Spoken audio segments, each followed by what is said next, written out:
النقطة الأهم وهي نقطة رودريجو وفيني. يا جماعة أنا مبقتش فاهم الموضوع ده ومحتاج حد يفهمني. أنا مبقتش فاهم أنتوا ليه كده؟ ليه هما الاتنين كده؟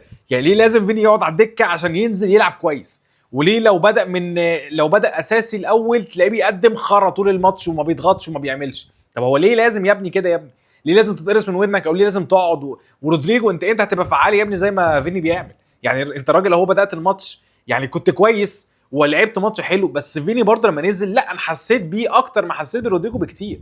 مش عارف ليه، بس ده فعلا ده اللي كان باين. وفي الاول في الاخر ضربه الجزاء اللي جت يعني ايا كان هي صح ولا غلط ده اللي هنتكلم فيه، ولكن في الاول في الاخر جت من ناحيه فيني او جت عن طريق فيني نفسه. فانت ليه لازم ليه رودريجو دايما بيبقى محطوط في حته انه الاندر دوج او الحته اللي هي مش هيطلع منه حاجه غريبه او مش هيطلع منه حاجه كويسه؟ انا مش عارف، مع اني انا بحبه جدا وكنت بميل لرودريجو اكتر من فيني، لكن بالمنظر ده فانا ما بقتش فاهم انزل لمين. يعني انا ابقى اتكلم مع مين بقى في الموضوع ده ان هو يبقى ناحيه الشمال عندي حد يبقى عنده استمراريه؟ انا ما بقتش فاهم. الاثنين البرازيليين اللي عندي على الشمال اللي هم المفروض احسن اثنين في البرازيل كلها، الاثنين بينقطوا بعض. واحد يعمل لي ماتش حلو و10 لا، والتاني خجول في الملعب. طب ليه يا جدعان كده؟